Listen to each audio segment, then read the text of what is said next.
그러니까 표준계약서는 작가분들이 계약을 할 때 계약서를 딱 받았는데 표준계약서에서 제가 조금 이따 설명드리겠지만 웹 케이스라고 해가지고 야 이건 악용될 수 있는 소지가 있는 문구야 라는 사항들이 있는데 그럼에도 불구하고 그게 계약서에 있고 그거를 변호사하고 협의를 했더니 이거는 당신께서 또는 변호사나 직원에 있는 헬프데스크하고 협의를 해봤더니 이건 당신께서 손해보실 수 있는 문구이기 때문에 이렇게 조정하는 게 좋습니다 라고 이야기를 하시라 가이드라인으로 제시를 해드린 거지 표준계약서가 나오면 그대로 계약을 해야 된다 업체들이 그건 아닙니다.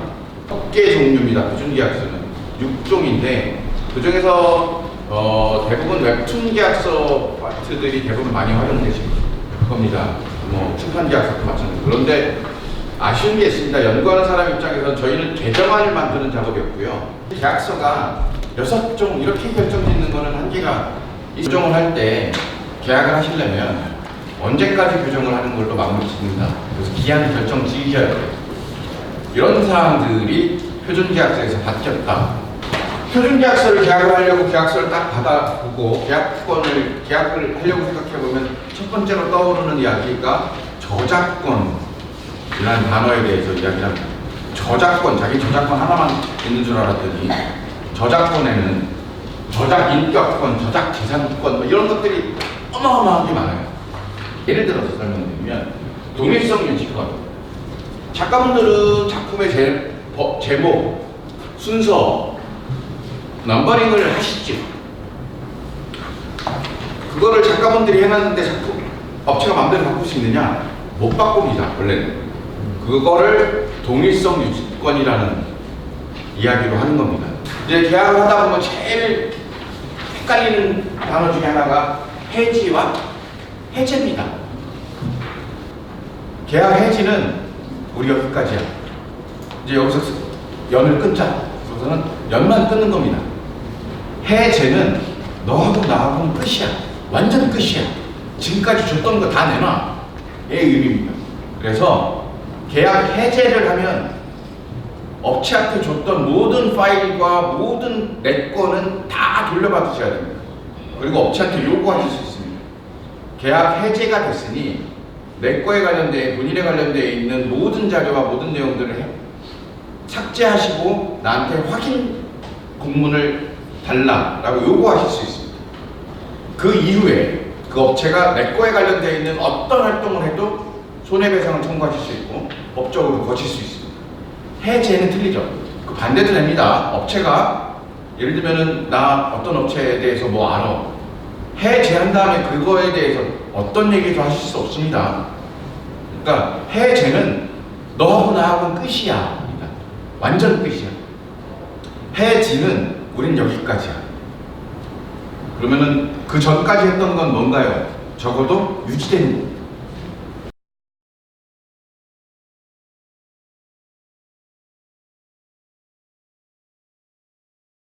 선배가 있어. 선배가 어떤 업체에 근무를 해요. 그러면서 얘기를 해. 야, 우리 업체 짱이야. 작가만 한 150명 있어. 매출 진짜 대박 나고 있어요. 우리랑 계약하자. 라고 얘기를 합니다. 그러고서 얘기를 합니다. 다음 주 월요일에 도장 갖고 와. 될까요? 안 됩니다. 계약은 계약서를 서로 주고받고 초안을 검토한 다음에 금액까지 확정 짓고 문제 없다라고 확인됐고 될 시점에 가서 도장을 찍는 겁니다. 업체에서 연락이 와요. 누군가 연락이 와. 아, 작가님 작품 대박. 우리 업체에서 계약하고 해가지고 한 달에 내가 제일 많이 쳐가지고 해줄게. 그러고서는 만나자고 합니다. 맨날 업체 앞에서 만나.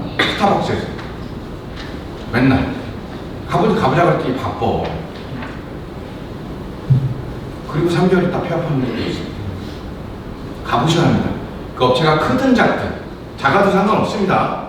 신생업체 작아도 정말로 공정하게 최대한 열성적으로 잘하면 계약할 수 있죠. 크든 작든 상관없이 가보셔야 해요. 도대체 어떤 업체인지 이 사람하고 계약할 때 10가지 종류 중에서 자기네가 제일 유리하고 작가가 제일 불리한 사항으로 계약서를 체결하는 케이스가 있습니다. 그래서 계약하는 때는 어떻게 하는 거냐? 계약에 관련되어 있는 모든 서류들은 편철을 하십시오. 편철을 이메일이든 계약서 초안이든 서로 주고받았던 내용이든 상담했던 내용이든 편철하신 다음에 갖고 다니시는 겁니다. 계약할 때. 그래서 우리가 나는 이 계약서로 계약할래라는 내용하고 비교해서 보시고 그리고 도장 찍으시고. 근데 계약서 사항으로 이제 들어갑니다. 계약서가 딱 들어가면 계약서에 처음에 이런 것들이 있죠. 저작권자 또는 업자에 대한 계약을 하고 어떤 걸 대상으로 계약을 하고 이런 계약에 대한 대상과 내용들이 있습니다. 배우가. 근데 이게 없는 케이스가 있습니다. 이게 없는 케이스가 있어요. 물어보죠. 우리 맨 앞에 뭐 누구랑 계약하는 거 없어요? 라고 이렇게 물어보면 왜 이래 작가님 맨 밑에 계약 당사자 있잖아요. 이거 있잖아. 그럼 대체 뭘 더 바래? 안 됩니다. 네. 저거 있어야 됩니다. 두 번째는 계약 가치가 있어요. 이렇게. 근데 이게 없어. 대상물이 없어. 그러면은 어떻게 되는 거냐? 작가님 한 분이 월 250에 그냥 날아가는 겁니다. 네. 물론 소송에서 이깁니다. 소송에서 이깁니다. 이기긴 하는데 소송하고 난리 납니다. 그 시간이 지나야지 됩니다. 또 밑에 케이스 보시면 기간으로 하는 경우도 있습니다. 그 작가님의 뭐 한 3년 작품 또는 뭐 작가님의 몇 개의 작품으로 계약하는 게 있습니다. 그러면 금액도 틀려져야 되는 거고 계약서도 내용도 틀려져야 되는 거고 틀려지는 겁니다. 그러니까 이걸 잘 보시라는 그러니까 예를 들면 3년, 5년 이렇게 계약하는 게 안 되냐? 되십니다. 대신 그동안 내가 얼마를 벌 거라고 생각하는지에 대한 사항들을 어떻게 업데이트할지를 결정하시라는 얘기예요. 업체가 나랑 계약하자라고 하는 이유는 뭘까요? 나랑 계약을 해서 내 작품을 올려서 이걸로 매출액이 발생하거나 방문자 수가 늘어날 수 있다는 확신이 있기 때문에 하는 거죠. 그게 없을 때 발생하는 리스크는 누가 책임지는 겁니까? 업체 겁니다. 업체 거. 작가는 작품을 주고 거기에 맞는 보상을 받는 게 맞죠. 정말 황당한 케이스인데 모든 계약서에는 신의성실을 기준으로 의해서 뭐 노력한다 그런 게 있습니다. 그러면 계약서에 신의성실이 있으면 계약하면 안 되냐? 아닙니다. 신의성실이 있으면 계약하셔도 됩니다. 다만 물어보십시오. 혹시 신의성실에 대해서 내부 규정이 있습니까? 라고 물어보십시오. 있다라고 얘기를 하면은 어떤 건지 보셔야 되고 없다라고는 예 저도 열심히 하겠습니다 라고 하시고 계약하시면 됩니다. 그게 연재할 권리, 활용할 권리, 서비스할 권리로 많이 나눠집니다. 저거 그냥 넘어갑니다 사람들이. 네? 연재할 권리하고 활용할 권리는 뭐가 차이 나느냐? 연재는 사이트에 올리는 겁니다. 활용은 마음대로 하는 겁니다. 여기저기다 다 뿌리고 다니면 상관없는 겁니다. 활용이라는 단어는 안 됩니다. 서비스도 마찬가지고 연재를 하는 거냐에 대한 내용은 차이가 크죠. 그런 내용들에 대해서 구분하고 이해를 하셨으면 좋겠습니다. 자, 사이트에 대한 내용들 이야기들도 있고요. 온라인 서비스만 하지 않고 모든 저작권을 대상으로 하는 경우가 있습니다. 그러니까 작가님의 이 작품은 우리가 모든 저작권에 대해서 우리가 활동하겠다라고 얘기하는 경우가 있습니다. 그러면 작가님한테 초록뱀 미디어에서 전화 왔어. 작가님 작품 좋아서 이번에 드라마를 만들려고 합니다. 저희랑 계약하시죠? 라고 얘기하면 계약 못 하십니다. 못 하십니다. 물론 우선협상권이 그 업체한테 있는 경우도 있습니다. 있는 경우도 있고 그러면 업체랑 연결해가지고 체결해줘야 되는 부분들도 있지만 모든 저작권을 할 것인지 사이트에 연재할 저작권만 줄 것인지 기타 부과된 저작권에 대한 사항들은 우선협상권을 줄 것인지에 대한 사항들을 명확히 하셔야 된다는 이야기입니다. 업체에서 연락이 와요. 작가님 대박. 우리 해외를 나가려고 해요. 그래서 나가서 수익이 발생하는지 잘 보고 괜찮다고 생각되면 작가님이랑 같이 계약합시다. 그 부분만 라고 얘기를 해요. 그리고 나서 한참 지난 다음에 물어보죠. 어떻게 되셨어요? 아, 비용이 너무 많이 들고 매출도 안 나왔어 라고 얘기하고 끝냅니다. 맞는 얘기일까요? 아닙니다.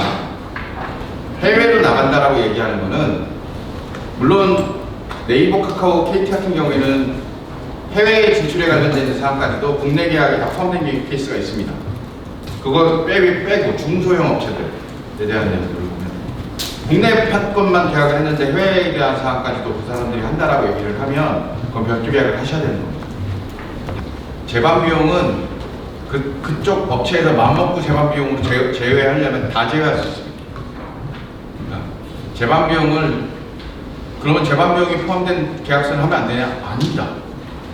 제반 비용이 어디까지 포함된 거냐면 매출액의 몇 % 정도이며 그걸 나한테 어떻게 알려줄 것인지, 어떻게 검증할 것인지에 대한 사항들을 별첨으로 계약하시고 또는 알려받으시고 인포를 받고 그리고 나서 계약을 하셔도 무방합니다. 하지만 제반 비용은 무서운 단어입니다. MG에 대한 사항들만 이번에 설명을 좀 드리겠습니다. MG는 정말 수십 가지의 종류가 있어요. MG는 수십 가지의 종류가 있어요. 그거를 크게 두 가지의 유형으로만 나눠서 설명을 드려보겠습니다. 비율하고 금액하고 엄청난 차이가 있죠. 자, MG 계약을 했어요. 300만 원에 매출액의 50% 이렇게 계약을 했습니다. 그러면 하나의 케이스가 있습니다. 매출액 600만 원이 발생하면 300만 원이니까 300 딱 받고 끝나죠. 업체에서 300 가져가고 깨끗합니다. 매출액이 800만 원이 되면 나 300, 업체 300, 그리고 800이니까 200이 더 왔죠. 그러면 그 200의 50% 100, 난 400, 업체 400 이렇게 가져가는 거죠. 이거 예전에는 없었습니다. 최근에 생긴 거예요. 이렇게 맞고 오래된 건 아닙니다. 자, 다른 케이스를 한번 보겠습니다. 똑같습니다. 600, 300, 300 나눠가죠. 그 다음에 800이 발생했어요. 그랬더니 나 300 주고 500 남죠. 500의 절반 25%, 250만 원. 그거를 작가한테 주면 550만 원이죠. 이렇게 가져가는 MG 계약도 있었습니다. 예전엔 이게 통상 MG 계약이었습니다. 요즘은 이렇게 많이 갑니다. 왜 그러냐? 저게 업체의 리스크를 최소화시키는 일이죠. 업체도 최소한 이건 가져가겠다는 이야기죠. 그러면 이렇게 계약하면 안 되느냐? 이렇게 계약하셔도 됩니다. 아시고 계약하시라는 거죠. 그 차이가 뭐냐? 여러분하고 작가분들하고 업체하고 공통으로 쓰는 비용이라는 게 있어요. 차도 마시고 밥도 먹고 뭐도 만들어서 놓고 공통으로 쓰는 비용이라는 게 있어요. 같이 쓰는 비용이라는 게 있어요. 이거는 야, 너하고 수익 반반하는 건데 매출액에서 너도 손해보는 거 없고 나도 손해보는 거 없이 가는 건데 이거는 만약에 비용이 발생을 하면 어찌 니네가 좀 책임져라 라고 얘기할 수 있는 구조예요. 그죠? 이거는 상도덕이라는 게 있잖아요. 난 300 가져갔어. 그리고 업체는 250 가져갑니다. 그죠? 여기서 우리 같이 쓰는 비용은 제외하고 남는 거 가지고 반반하자. 이해해. 라고 얘기할 수 있어야 되죠. 이게 상도덕이죠. 네. 이렇게 계약하면 안 되느냐? 계약하셔도 됩니다. 요즘은 다 이렇게 계약합니다. 많이. 네. 이해하시고 계약할 수 있는 체계를 만드시라는 이야기입니다. 계약서 주면 안 된다는데 비밀리주 위반이 되는데 누가 소송당했다는데 난리 납니다. 아닙니다. 이제 바꿀 겁니다. 그래서 검토하는 사항들에 대해서 또 문제가 되지 않고 체계를 바꿀 겁니다. 다만 저런 게 있습니다. 변호사하고 검토하거나 만화영상진흥원 헬프데스크에 검토를 받으실 때 본인 이름, 업체명, 그 다음에 작품명, 주소, 원고료 등에 대한 사항들은 복사하셔서 지우신 다음에 상의를 하는 게 기본입니다. 그건 안 들어가요. 누구하고 이야기를 하잖아요.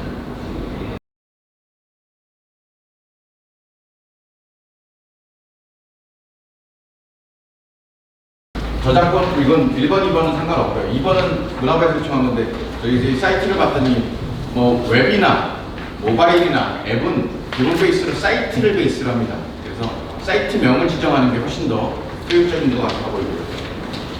해외 진출 시 별도의 계약 체결에 대해서 힘들다라고 얘기를 하는 것들이 있습니다. 대형업체는 그렇습니다. 대형업체는 국내 계약을 할 때 해외 계약까지도 함께 하는 경우가 있거나 우선 협상권을 가져가는 케이스가 있기 때문에 대형업체는, 그리고 거기랑 계약하는 게 훨씬 더 편하고 전문 조직이 있기 때문에 편합니다. 그러니까 대형업체는 마찬가지예요. 저희가 이야기하고 있는 사항은 중소형 업체들입니다. 그런 걸 갖고 있지 않는 업체들은 저걸 별도 계약으로 체결하는 게 문항이 들어가 있는 것이 맞다라고 이야기하는 거고, 대형업체는 저게 들어가 있는 순간 자기네들도 그걸 하게 되면 자기네들 소속 작가가 몇 명인데 그 작가하고 별도의 계약을 다시 다 체결하라는 얘기냐, 죽으란 얘기다 라고 이야기를 하는 것 뿐입니다. 그래서 저거는 대형업체와 중소형업체의 내용이 틀린 것 뿐이지, 사실은 대형업체의 이야기도 사실은 일만은 이해는 됩니다. 이해는. 두 번째, 연재 종료일에 명확하고 연재 종료 시점에 대한 사항입니다. 조금 전에 말씀드렸던 것처럼 언제 끝날지 모르는 페이스가 있어요. 서울시에서 저걸 요청을 해가지고 바꾼 게 뭐냐면 후기 이후라고 얘기했습니다. 후기가 언제 될지 끝날 줄 알아요. 그래서 업체 입장에서는 그러면은 그 후기가 끝날 때까지 우리는 다 원고를 지불하는 얘기냐 라는 이야기가 되기 때문에, 그러면 작가하고 간단하거든요. 작가하고 업체하고 언제까지 끝나는 걸 하자 라고 결정을 지으면 됩니다. 그렇게 바꾸는 상황으로 얘기했습니다. 현재 중단 금지에 대한 사항들입니다. 저희 표준계약서에서는 업체가 잘못했을 때 영재를 중단할 수 없다라고 이야기를 하고 있습니다. 또는 중단하면 안 된다라고 얘기합니다. 근데 업체 입장은 그렇습니다. 좀 전에 말씀드렸던 것처럼 좋은 업체, 나쁜 업체도 있지만 사실 좋은 작가, 나쁜 작가도 있다. 중단의 원인이 업체에만 있는 게 아니고 작가에게 있는 경우도 있다. 그럼 우리는 아무 상관없이 무조건 당하는 얘기냐? 그 부분에 대해서는 이해가 가능하다고 이야기를 하고 있는 부분이 있습니다. 계약 해지 성범죄에 대한 사항들이죠. 이게 뭐냐면 대형업체 이야기입니다. 계약하는 부서 또는 그 팀에 성범죄자가 있을 경우에 교체를 하거나 문제가 없다는 건 큰 문제가 없습니다. 그건 큰 문제가 없습니다. 대형업체. 근데 여기 표준계약서 내용 중에 뭐가 있냐면 그 기관 내 성범죄자가 있을 경우에 문제될 수 있게 하는 경우가 있습니다. 그러면 네이버에 소속되어 있는 사람만 몇 명인데 그 중에 성범죄자 하나 발생했다고 작가가 우리하고 전혀 상관없는 곳에 있는 부서에 성범죄자가 발생했다고 작가가 니네한테 소송을 걸 수 있다라는 개념이 적용될 수도 있기 때문에 큰 업체는 그러면 우리는 죽으란 얘기냐 일 수도 있다는 거죠. 그거는 변경이 좀 될 수 있을 것 같습니다. 비밀유지 조항에 대한 사항들도 그렇습니다. 공공연구의 목적, 좀 전에 말씀드렸죠. 나쁜 작가들 여기저기 다 뿌리고 다니면서 이건 공공연구의 목적이었어 라고 얘기를 하면 어떻게 되냐, 그래서 그래 그럼 빼자 라고 얘기를 했습니다. 왜? 표준계약서 연구는 저희가 하는 건 다 끝났기 때문에 빼도 됩니다. 그렇게 체계를 얘기를 바꿔놓은 사항들입니다. 이런 내용들로 업체들에서 이야기를 했던 것 뿐이고요. 일부는 오케이. 저도 일부는 작가분들의 입장에서는 바꿔주면 안 된다는 생각도 있습니다. 대형업체들의 입장은 이해가 가지만 대형업체의 문제가 아니고 이건 중소형업체의 문제다라고 인식을 시켜야 되는 부분도 있는 것 같습니다.